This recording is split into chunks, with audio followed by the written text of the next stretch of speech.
Setiap zaman punya sosok yang tidak bisa dijelaskan oleh logika, karena terkadang sangat suci dan sangat bejat secara sekaligus. Seseorang yang keberadaannya memaksa kita menatap sisi gelap manusia, berbicara tentang iman, keputusasaan, ambisi, dan kebutuhan untuk percaya pada sesuatu yang lebih besar dari diri kita. Dalam sejarah Rusia, sosok itu bernama Rasputin.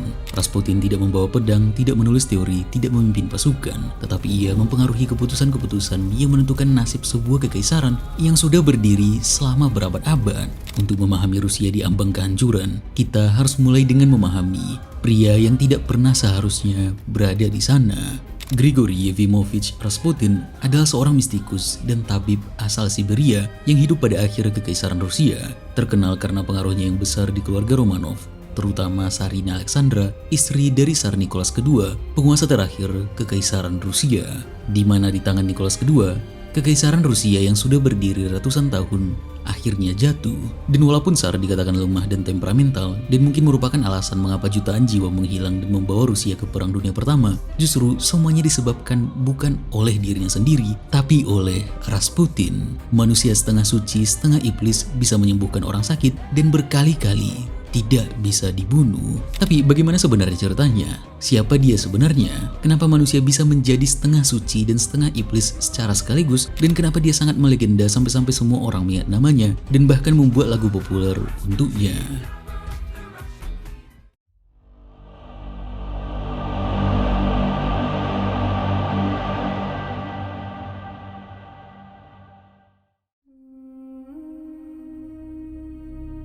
Januari 1869 tidak meninggalkan catatan besar dalam sejarah Rusia. Tidak ada perang, tidak ada peristiwa mencengangkan, tidak ada kabar dari istana. Yang ada hanya kelahiran seorang bayi di desa kecil, Pokrovskoye, Siberia Barat. Desa yang bahkan jarang disebut di peta kekaisaran yang luas. Dingin menusuk, hutan gelap mengelilingi, dan tanah beku membuat hidup di sana hanya bisa dijalani dengan sekadarnya.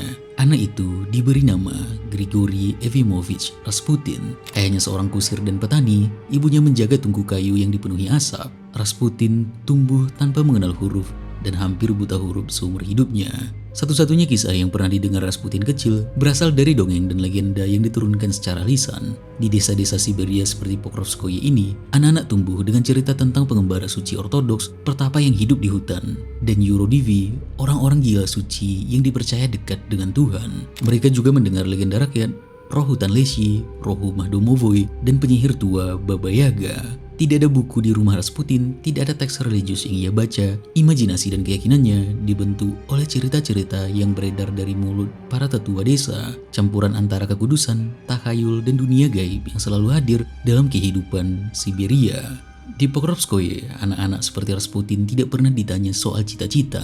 Jalan menuju masa depan terasa mustahil. Mereka hidup dengan pikiran yang sangat sederhana, tidak ada membayangkan jalan hidup di luar takdir mereka. Langit dan tanah sudah menentukan segalanya. Anak-anak lahir untuk membajak ladang, memberi makan ternak, lalu mati di tanah yang sama. Dan di tanah beku itulah Rasputin tumbuh. Orang-orang desa mengingatnya sebagai pendiam, tubuhnya kurus, langkahnya selalu pelan, dan suara Rasputin nyaris tak pernah didengarkan oleh siapapun. Ia tak pernah jadi pusat perhatian ketika bermain, ia juga tak ikut berebut roti manis di meja dapur, tak ada yang mengingat ia pernah menuntut apapun, dan memang ia bukan siapa-siapa. Tapi dia seperti ini bukan karena dia pendiam, tapi ada semacam hal yang mengerikan yang dia sembunyikan. Setiap hari Jumat, ada kebiasaan aneh yang selalu dia lakukan. Saat matahari mulai tenggelam, punggung Rasputin perlahan hilang di ujung jalan tanah menuju tepi sungai. Di sana, ia duduk sendiri, menatap aliran air yang membeku dalam gelap, seolah menunggu sesuatu yang tak pernah muncul. Hal-hal aneh ini juga muncul di umur yang ke-12. Malam itu tubuhnya panas, matanya merah. Saat itu Efim, ayahnya, sedang berbincang dengan beberapa orang.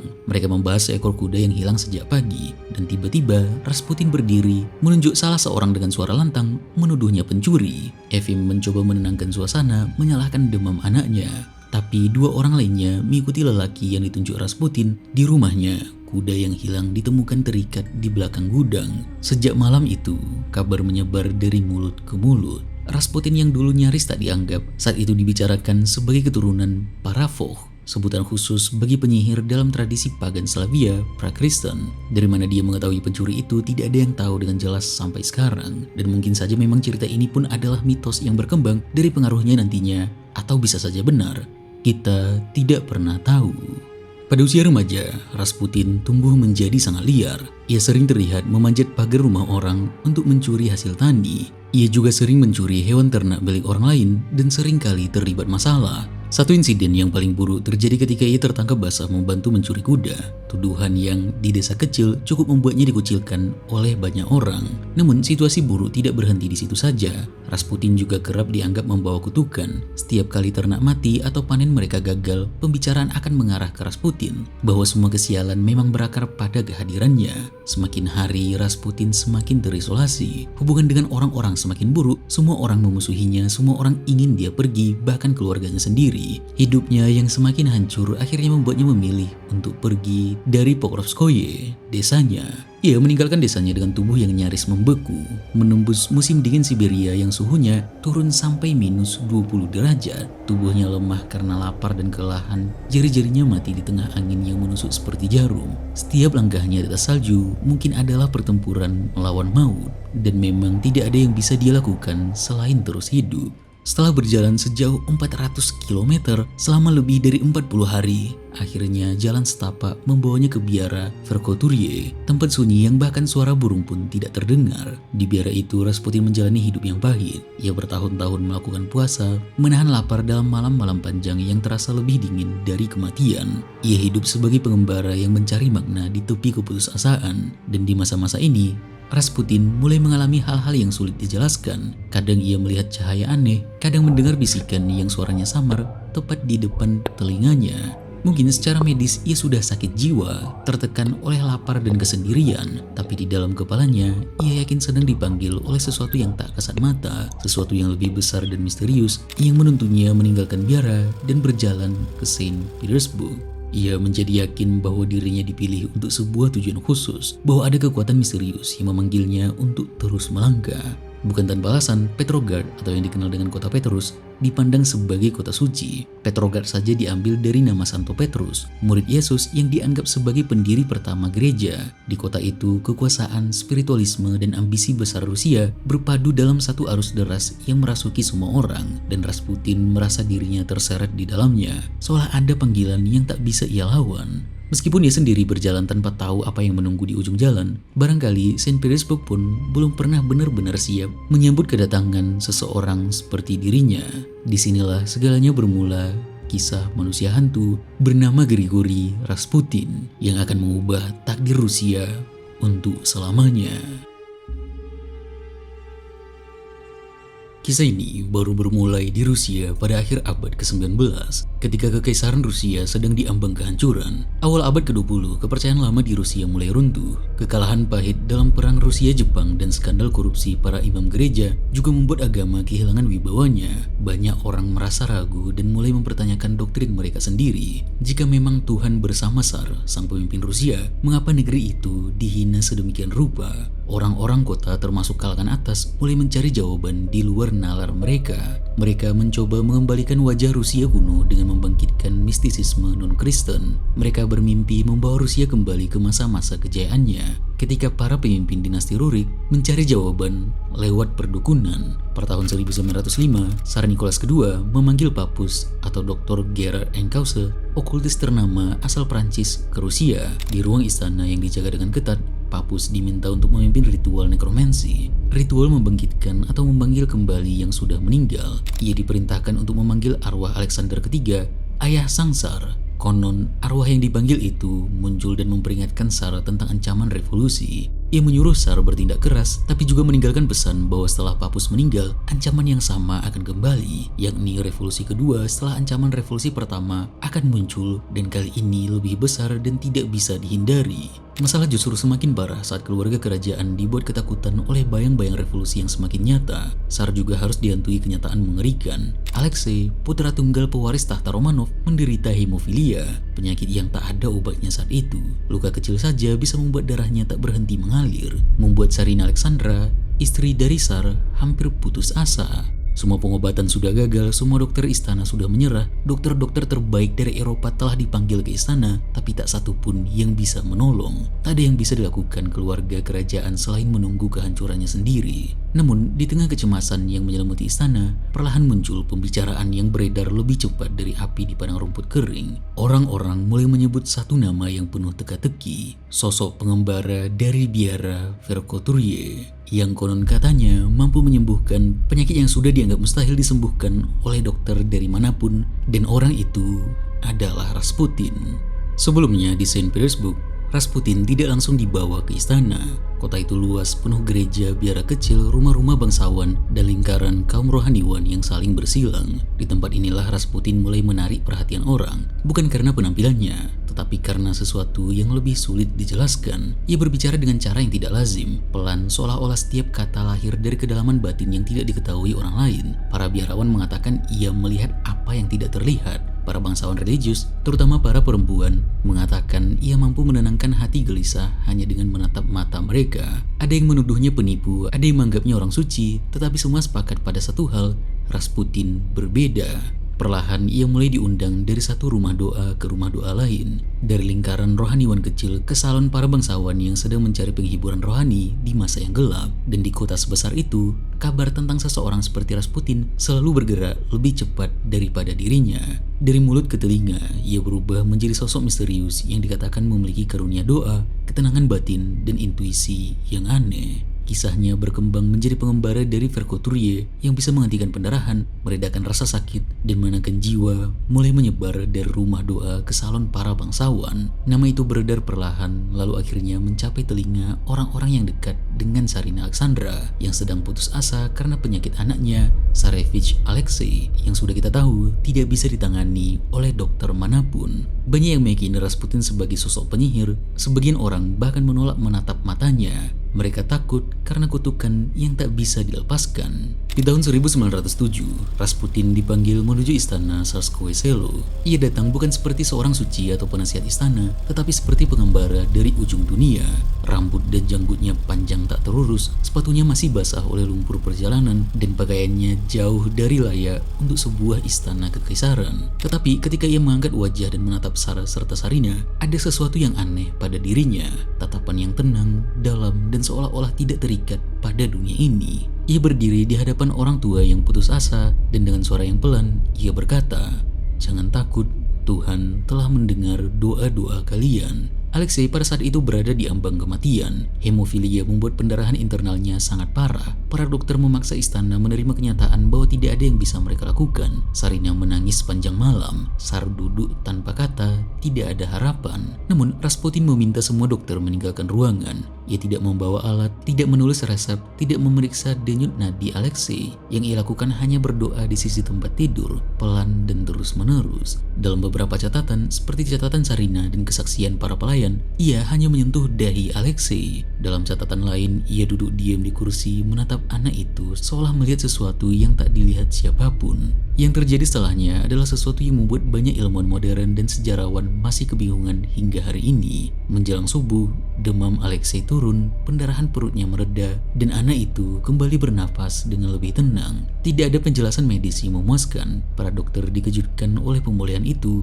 Sarina yakin itu adalah mukjizat. Tsar Nicholas II yang sebenarnya skeptis terhadap orang-orang asing seperti Rasputin menulis dalam buku hariannya pada malam itu, "Seorang yang mengagumkan itu seakan diutus Tuhan sendiri, tepat di waktu paling genting bagi kita." Di titik inilah semuanya berubah. Sarina yang hidup dalam ketakutan karena penyakit putranya menganggap Rasputin sebagai satu-satunya alasan Alexei masih hidup. Tsar meskipun tidak sepenuhnya percaya mistisisme, tak dapat mengingkari apa yang baru terjadi di depan matanya. Rasputin datang sebagai seorang asing. Malam itu ia keluar sebagai seseorang yang dipandang membawa pertolongan dari Tuhan. Dan sejak peristiwa itu, posisi Rasputin di lingkungan istana berubah selamanya. Dari peziarah yang tidak dikenal menjadi figur yang tak tergantikan bagi keluarga Romanov. Dan dari sinilah pengaruhnya mulai merambat ke inti kekuasaan Rusia. Sedikit demi sedikit, kehadiran Rasputin meresap masuk ke dalam lingkaran keluarga Romanov. Pada awalnya ia hanya dipanggil ketika Alexei kembali mengalami pendarahan atau ketika Sarina tenggelam dalam kecemasan, tetapi perlahan undangan itu berkembang. Rasputin mulai hadir dalam makan malam keluarga, duduk tidak jauh dari Sara dan Sarina. Sesuatu yang hampir tidak pernah terjadi bagi orang dari luar bangsawan. Kadang ia hanya diam dan memperhatikan, kadang tanpa diminta ia memberi nasihat tentang keluarga, pendidikan anak-anak, atau sekedar berbicara tentang apa yang Tuhan kehendaki. Dan anehnya, setiap kali ia berbicara, Sarina mendengarkan. Sar pun mulai bertanya, meskipun selalu dengan hati-hati. Itu sangat janggal. Nicholas II dikenal menjaga jarak dari rakyat jelata, bahkan dari bangsawan yang dianggap terlalu dekat. Ia tidak percaya siapapun dengan mudah. Ia kaku pada etiket dan keluarganya adalah tembok tertutup bagi orang luar. Namun untuk Rasputin, tembok itu perlahan runtuh. Ada sesuatu pada dirinya, ketenangan, keyakinan, atau mungkin sekedar keberanian untuk berbicara langsung yang membuat mereka membiarkannya masuk. Namun, Tsar Nicholas II tidak menyadari satu hal penting. Ia tidak pernah benar-benar mengenal Rasputin. Ia tahu Rasputin sebagai orang suci dari Siberia, seorang peziarah yang hidup dalam doa dan kesederhanaan. Ia tahu Rasputin pernah tinggal di biara dan melakukan puasa panjang. Ia tahu Rasputin telah menyelamatkan nyawa Alexei. Namun, ia tidak tahu apa yang terjadi sebelum Rasputin memasuki hidup mereka. Dan lebih penting lagi, apa yang Rasputin sembunyikan di balik penampilan sederhananya. Rasputin memiliki sisi gelap yang tidak pernah disentuh cahaya istana. Ia pernah dituduh terlibat dalam ritual keagamaan sesat di kampung halamannya. Ia sering meninggalkan keluarganya tanpa arah jelas, hidup sebagai pengembara yang tidak dapat ditebak. Ia dikenal memiliki tatapan yang membuat orang resah, entah karena karisma atau karena sesuatu yang lebih sulit dijelaskan. Dan ia punya masa lalu yang dipenuhi rumor, mabuk-mabukan, pertengkaran, hubungan gelap, dan pengakuan orang-orang desa bahwa ia dekat dengan hal yang tidak suci. Semua itu tidak pernah sampai ke telinga Tsar. Di istana, Rasputin adalah penyembuh, penasehat rohani, dan sahabat keluarga. Di luar istana, ia adalah teka-teki, seseorang dengan masa lalu yang berlapis dan gelap yang sengaja dibungkam oleh para pengikutnya dan tidak pernah ditelisik oleh mereka yang seharusnya berhati-hati. Rasputin memasuki istana sebagai cahaya bagi keluarga Romanov, namun ia membawa bayangan sendiri dari Siberia, bayangan yang perlahan akan menelan istana itu dari dalam. Di tengah tekanan nasionalisme dan bayang-bayang perang, keyakinan lama mulai hancur, sementara masalah-masalah baru datang menampar Rusia.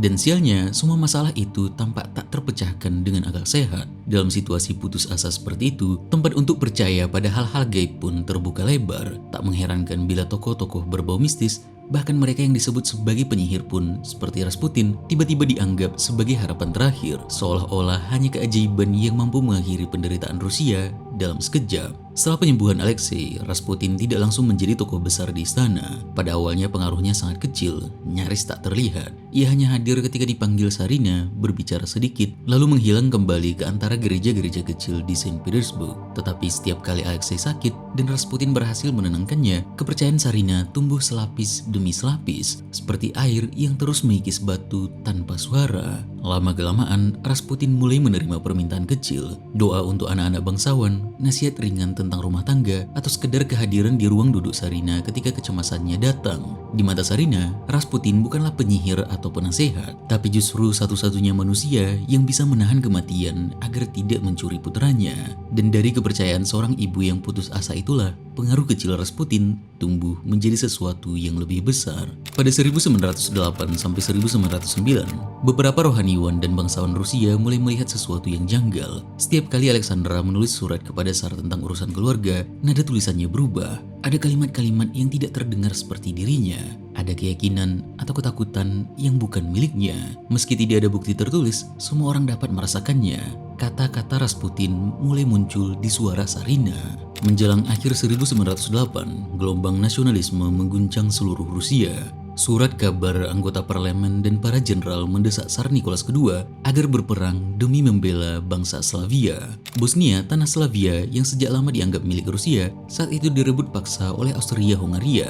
Grand Duke Nikolai Nikolaevich, panglima militer tertinggi, menuntut mobilisasi segera, memperingatkan bahwa jika Rusia tak segera bertindak, negeri itu akan kehilangan kehormatan sekaligus wilayahnya. Masalahnya, di dalam istana, suasana terjadi jauh lebih tegang. Sarina Alexandra, sang permaisuri, menulis surat kepada Tsar. Dia mengatakan, "Sahabat kita selalu menentang perang ini. Ia hanya melihat duka di dalamnya bagi Rusia. Bagi banyak orang, Sarina tampak seperti seorang pasifis, seseorang yang sangat mencintai kedamaian. Dia menolak perang karena yakin tak ada kemenangan sejati dalam pertumpahan darah. Namun, di balik citra lembut itu, ada permainan yang tak banyak disadari siapapun. Sehari sebelum surat penolakan perang itu ditulis, Rasputin telah lebih dulu mengirim pesan kepada sang permaisuri. Ia menyusupkan gagasannya, bahkan diam-diam menghimbau banyak orang di lingkaran istana untuk bersuara lantang menentang perang dengan Austria.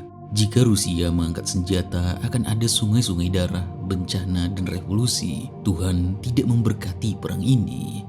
Alasannya nyaris tak pernah jelas, tapi posisi Rasputin di istana itu sudah begitu kuat. Ia konon dianggap mampu membaca masa depan. Setiap ucapannya, seaneh apapun, selalu dianggap punya dasar yang tak bisa dibantah. Dan itu membuat kata-kata Rasputin seolah membekas di benak Alexandra. Menuntut setiap kalimat yang ia tulis untuk Tsar, surat yang tampaknya lahir dari seorang yang Tsar cintai, nyatanya juga membawa ambisi yang tragis. Akhirnya perintah mobilisasi ditunda. Keputusan Tsar tidak diterima begitu baik. Di dalam kabinet semuanya terpecah belah. Satu pihak ingin agar perang terjadi, pihak lain memohon perdamaian. Nicholas II hanya bisa terpaku, terjepit di antara dua politik ambisius. Tsar tidak bisa melakukan apapun, ia terjebak dalam kebimbangan. Ia tidak berani mengabaikan peringatan Rasputin, namun juga tak bisa menenangkan para jenderal yang menuntut aksi perang. Hasilnya, Rusia kehilangan momentum, mereka hancur. Tsar kalah bahkan sebelum perang benar-benar dimulai. Kekalahan itu membuat semua orang mulai mempertanyakan apa yang sebenarnya sedang terjadi dan siapa orang bernama Rasputin ini. Apa yang telah ia perbuat sampai-sampai pemimpin tertinggi harus mempertimbangkan keputusannya. Pertanyaan ini terus-menerus mengganggu semua orang. Ketidaktahuan selalu menakutkan bagi kita. Dan bagi para bangsawan Rusia, ketidakpastian itu terasa seperti bayangan mengerikan yang tak pernah hilang. Ia selalu mengintai dari balik pintu istana. Di tengah kekuasaan yang penuh kecurigaan, pengaruh Rasputin justru makin meluas, semakin kuat setiap harinya. Tapi tidak butuh waktu lama sebelum kecemasan itu berubah menjadi kemarahan. Para bangsawan yang dulu diam saat itu mulai bergerak, menyusun siasat gerilya, berharap suatu saat bisa menyingkirkan Rasputin dan merebut kembali tempat mereka di sisi Tsar. Persaingan itu akhirnya berubah menjadi perang dingin di jantung kekuasaan yang merambat ke semua arah. Tahun 1911, Alexander Khostov, seorang bangsawan ambisius, memulai gerakan rahasia untuk membatasi pengaruh Rasputin di istana. Ia mengorganisir penyelidikan rahasia, mengerahkan agen-agen Okhrana, polisi rahasia Kekaisaran Rusia, untuk membuntuti setiap gerak-geri Rasputin, menyadap pesan-pesan pribadinya, dan mencari celah sekecil apapun. Skandal, pelanggaran agama, atau sekedar rumor yang bisa dijadikan senjata. Setiap hari, berkas laporan tentang Rasputin menumpuk di meja Khostov, berisi catatan kejahatan yang ia kumpulkan. Tapi apa yang terjadi? Semua usahanya kandas, dia gagal. Alih-alih berhasil, Khostov justru dipecat dan dibuang dari lingkaran kekuasaan. Setelah itu, satu persatu bangsawan yang menentang Rasputin mengalami nasib serupa. Mereka dicopot, diasingkan, atau dipermalukan. Dan tak butuh waktu lama sampai semua orang mulai berpikir bahwa Rasputinlah dalang di balik kejatuhan mereka. Setelah kejadian demi kejadian itu, para bangsawan akhirnya tak lagi bersembunyi. Mereka mulai terang-terangan memprotes di depan istana, menulis surat, bahkan melontarkan ejekan kepada Tsar. Apa yang mereka mau hanyalah agar Tsar membuka matanya lebar-lebar. Ia telah memberi tempat terhormat pada orang kotor dan pendosa, sementara para bangsawan berdarah biru malah disingkirkan begitu saja. Proses itu tidak cukup untuk menyadarkan Tsar, bahkan kejadian mencekam justru terjadi setelahnya. Pada malam 1 September 1911, Pyotr Stolypin, Perdana Menteri sekaligus musuh terbesar pengaruh Rasputin, ditembak dari jarak dekat oleh seorang pemuda bernama Dmitry Bobrov. Stolypin sempat membungkuk memberi hormat kepada Tsar, lalu roboh di tengah keramaian. Tidak ada yang tahu mengapa Rasputin melakukan semua itu. Yang pasti semua yang menyaksikan penembakan Stolypin memahami pesan simbolis yang tak perlu diucapkan oleh siapapun. Orang-orang yang melawan Rasputin sama saja menantang nasib buruk. Sehebat apapun kekuatan atau kehendak mereka, istana kini tunduk pada satu kenyataan gelap. Dalam sekejap, kekuatan terakhir yang berani melawan arus istana tumbang. Setelah itu, isu dan bisikan langsung menyebar menuduh Rasputin turut bergembira di balik kematian ini. Sejak saat itu, tak ada lagi ruang untuk keraguan. Semua orang mulai yakin sepenuhnya bahwa Rasputin adalah pelakunya dan tidak ada pilihan lain. Inilah titik balik yang aneh dalam sejarah Rusia. Untuk pertama kalinya, arah kebijakan salah satu kesaran terbesar di dunia diperdaya oleh suara seseorang. Seseorang yang tidak ada satupun yang tahu apa ambisinya.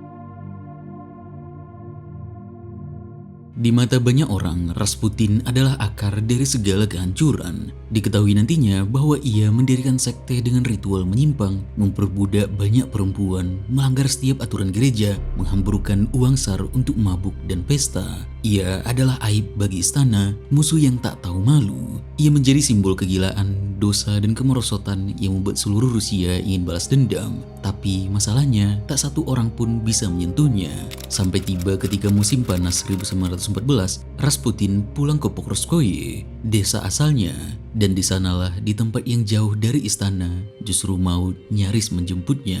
Seorang perempuan fanatik, Kionia Guseva, tiba-tiba menikam perutnya dengan pisau tajam. Ia jatuh bersimbah darah, nyawanya digantung di antara hidup dan mati. Tapi lagi-lagi keajaiban terjadi. Ia selamat dari maut. Kita tidak pernah tahu alasan pasti kenapa perempuan itu melakukannya, tapi beberapa mengatakan bahwa dia menduga Rasputin merusak iman Rusia. Ada yang mengira bahwa perempuan itu diorkestrasi oleh para bangsawan yang tidak menyukai Rasputin. Ada juga yang mengatakan bahwa ia memiliki penyakit jiwa. Kita tidak pernah tahu. Namun sejak hari itu, Rasputin berubah jadi legenda hidup. Di mata para pengikutnya, ia bukan lagi manusia biasa. Ia diakui sebagai sosok yang konon dikirim Tuhan sendiri. Sebaliknya, bagi musuhnya, ia seperti wabah yang tak pernah bisa dilenyapkan. Penusukan di Pokrovskoye tak hanya gagal membunuh Rasputin, ia justru keluar dari ambang maut dengan luka yang malah menambah aura mistis di sekelilingnya.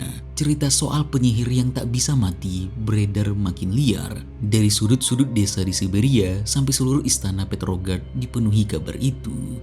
Di kota beredar kabar bahwa Rasputin memiliki jiwa seperti seekor kucing. Ia punya banyak nyawa. Setiap kali musuh-musuhnya gagal, setiap kali pula bayangannya kian memanjang. Penusukan terhadap Rasputin hanya memperdalam jurang di dalam istana. Beberapa bangsawan mulai percaya Rasputin memang tak bisa dilenyapkan dengan cara biasa. Tak lama setelah itu, Perang Dunia Pertama meletus dan Nicholas II memutuskan pergi ke garis depan, meninggalkan Petrograd dan segala kekacauan di tangan Alexandra. Ketidakhadiran Sang Tsar tentu menciptakan kekosongan di pusat kekuasaan. Alexandra yang keturunan Jerman semakin dibenci dan dicurigai. Rasputin yang tetap tinggal di Petrograd banyak ikut campur dalam urusan negara. Rusia pun mulai limbung. Tanpa kehadiran Tsar, istana berubah jadi arena perebutan kekuasaan. Rusia selepas 1915 terasa seperti daratan es yang semakin membeku, tempat di mana harapan nyaris membeku bersama musim dingin. Tak ada lagi yang benar-benar percaya satu sama lain. Tak satu pun orang mau hidup di tempat seperti itu. Semuanya kacau, pemerintahan, bangsawan, pedagang, rakyat saling menuduh satu sama lain. Mereka mencari kambing hitam di tengah kekacauan. Segala kemarahan dan rasa muak akhirnya mencapai puncaknya ketika Vladimir Puryshkevich dalam pidato tahun 1916 menyebut segala kejahatan berasal dari kekuatan-kekuatan gelap yang dipimpin oleh Grishka Rasputin. Ia bahkan mengejek para menteri SAR sebagai selusin putri tidur yang harus segera dibangunkan demi menyelamatkan Rusia. Kata-kata itu disambut gemuruh tepuk tangan. Sejak hari itu, di lingkaran kekuasaan, ide pembunuhan Rasputin tak lagi dianggap mustahil. Kematian Rasputin perlahan tumbuh sebagai satu-satunya jalan keluar yang paling nyata bagi mereka.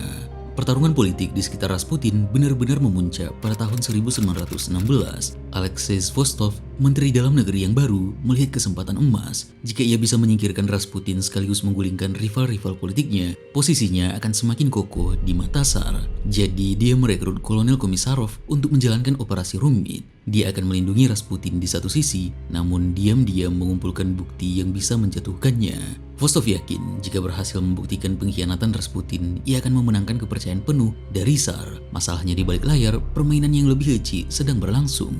Beletsky, direktur departemen polisi, justru memanfaatkan situasi ini untuk kepentingannya sendiri. Ia membiarkan Komissarov semakin dekat dengan Rasputin sambil mengatur informasi yang diterima Vostov. Dengan licik, Beletsky mendorong Vostov untuk bergerak terlalu cepat, berharap pada akhirnya Vostov sendiri yang terjebak dan tersingkir dari gelanggang kekuasaan. Rasputin tidak bodoh, ia paham betul ada mata-mata di sekitarnya.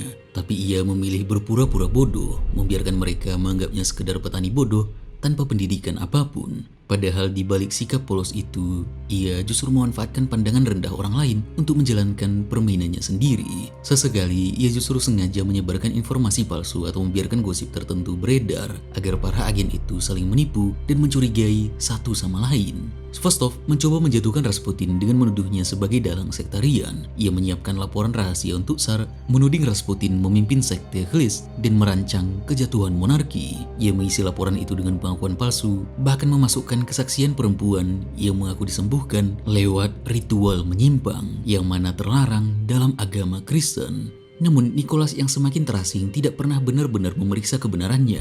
Ia sudah sangat yakin dan menyaksikannya bahwa ketika itu hanya doa Rasputin yang menjaga nyawa putranya, Alexei. Akhirnya upaya Vostok justru berbalik arah padanya.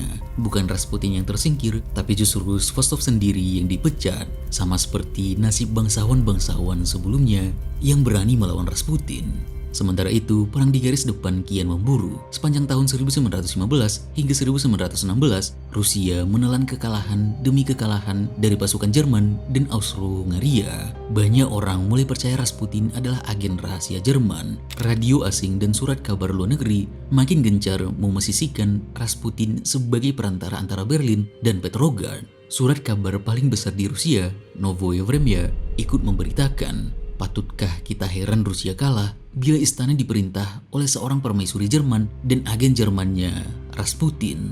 Meski tak ada bukti nyata, tuduhan-tuduhan ini justru memperkuat tekad mereka yang sudah membayangkan kematian Rasputin sebagai satu-satunya jalan keluar. Yusupov, salah satu bangsawan terkaya Rusia, tidak membuang waktu. Bersama Grand Duke Dmitri dan beberapa sekutu lainnya, ia mulai menyusun rencana pembunuhan dengan detail. Mereka menyiapkan rumah di Mochka Palace sebagai tempat eksekusi, ruangan bawah tanah yang sudah dipersiapkan dengan hati-hati. Racun cyanida yang diberikan Maklakov, dokter dan ahli toksikologi teman Yusupov, diam-diam dicampurkan ke dalam kue dan anggur yang akan disuguhkan kepada Rasputin. Dan apa yang terjadi setelah itu sangat mengejutkan. Pada 16 Desember tahun 1916, rencana dijalankan. Rasputin menghabiskan hari itu dengan Anna Virubova dan beberapa pengikutnya. Pengawal resmi yang biasa berjaga di tangga tidak berada di tempat. Menteri Dalam Negeri Alexander Protopov yang seharusnya mengawasinya sengaja menarik mereka untuk malam itu. Ketika bel berdering, Rasputin pergi bersama Yusupov melalui pintu belakang. Di istana Mioka, ruang bawah tanah telah disiapkan. Yusupov mengatur meja dengan anggur Madeira yang dicampur cyanida dan kue yang juga diberi racun. Ia menempatkan gramofon yang memutar lagu-lagu Gypsy untuk menciptakan kesan santai. Purishkevich, Dmitri, dan Sukhotin menunggu di ruangan lain dengan pistol yang siap ditembakkan kapan saja. Rencana mereka sangat mudah, hanya tinggal membiarkan racun bekerja sampai tubuh Rasputin mati tanpa suara. Jika racun gagal, mereka akan menembaknya. Rasputin duduk, berbicara dan mulai meminum anggur. Ia juga memakan kue. Namun Rasputin tetap tenang, menatap satu persatu wajah tuan rumahnya dan terus bicara seolah tidak ada yang terjadi. Seiring menit berlalu, Yusupov menjadi gelisah. Ia memutar gramofon, mengobrol sementara Rasputin semakin nyaman. Menurut kesaksian Yusupov, Rasputin memuji anggur Madeira dan malah memintanya lagi. Purishkevich di lantai atas sudah tak sabar. Ia memeriksa melalui tangga dan kaget melihat Rasputin masih hidup dan bahkan masih bercanda. Akhirnya Yusupov naik ke atas, mengambil senjata dan kembali ke ruang bawah tanah, menembak Rasputin dari jarak dekat. Peluru masuk ke sisi kiri tubuh. Rasputin jatuh ke lantai, tersentak dan terlihat kehilangan kesadaran. Yusupov mengira dia tewas, memanggil para konspirator untuk melihat mayat itu. Lalu mereka pergi ke ruang atas untuk merayakannya. Mereka menari, mabuk sambil membayangkan diri mereka sendiri menaiki tahta kesaran yang sudah keropos. Tapi ketika Yusupov kembali ke bawah, Rasputin tiba-tiba bangkit, menjerit dan berusaha menyerangnya. Mata Rasputin liar, darah menetes dari mulut dan ia meraih Yusupov sebelum terhuyung keluar menuju halaman salju. Ia sempat berlari melewati pintu menuju taman, berteriak, mungkin mencoba melarikan diri. Langkahnya terseok, napasnya memburu, namun Rasputin tetap memaksa menembus malam beku. Tangannya menggapai pintu, tubuhnya dilumuri darah. Purishkevich mendengar kegaduhan, bergegas turun dan menembaknya lagi. Peluru berikutnya mengenai punggung Rasputin, melewati ginjal. Rasputin masih bergerak, Purishkevich menembak lagi mengenai sisi lain. Akhirnya Dmitri menembak kepala Rasputin dari jarak dekat. Peluru masuk ke dahinya. Tubuh Rasputin terjatuh dan mengakhiri perlawanannya. Ia jatuh terkapar di salju, matanya masih terbuka menatap langit Rusia yang gelap. Tatapan Rasputin membuat mereka yang hadir di malam itu dilanda teror, tak satu pun berani bicara. Para konspirator lalu memukul wajahnya, mengikatnya, dan membungkusnya dengan kain. Mereka kemudian menyeret mayat itu ke arah sungai Muica, memecahkan es, dan melemparkan tubuhnya ke dalam air yang beku. Menurut sebagian kesaksian, mayatnya tenggelam, namun es musim dingin tebal sehingga tubuh itu sempat tersangkut sebelum hanyut. Pagi hari 17 Desember 1916, Petrograd mulai mendengar kabar bahwa Rasputin hilang. Keponakan Rasputin menelpon teman keluarga, Maria Golovina, menyatakan bahwa Rasputin belum pulang sejak semalam. Menteri Protopopov menerima telepon dari wali kota Petrograd, Alexander Bak, yang melaporkan bahwa polisi mendengar tembakan di istana Yusupov dan Puriskevich mengaku Rasputin tewas. Protopopov memerintahkan penyelidikan rahasia. Ia tidak ingin menciptakan keributan karena istana belum mendapat kabar resmi. Pada siang hari rumornya menyebar. Felix Yusupov menelpon Maria Golovina dan berbohong, mengatakan ia tidak melihat Rasputin. Namun selir Rasputin, Katia, bersikeras bahwa Pangeran Felix Yusupov datang pada malam hari itu. Golovina segera menelpon Virubova yang kemudian memberitahu Alexandra. Kemudian para pembunuh menyadari bahwa mayat belum ditemukan. Mereka cemas akan ditemukannya bukti. Pada 19 Desember, 2 hari setelahnya, seorang polisi menemukan mayat yang terangkat dari air di bawah jembatan Petrovsky. Kemejanya tersangkut es, memperlihatkan tubuhnya penuh luka tembak. Mayat itu diidentifikasi sebagai Rasputin. Investigasi terhadap pembunuhan berjalan singkat.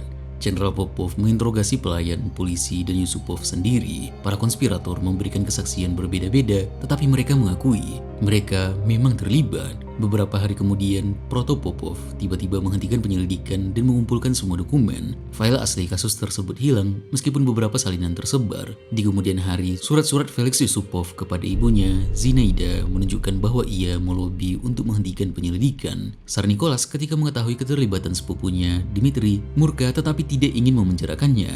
Dmitri diasingkan ke front Persia. Puriskevich sebagai anggota Duma tidak dihukum berat, hanya Yusupov yang diasingkan ke properti keluarganya. Tetapi ia segera kembali setelah revolusi. Skandal pembunuhan Rasputin menjadi topik besar di Rusia.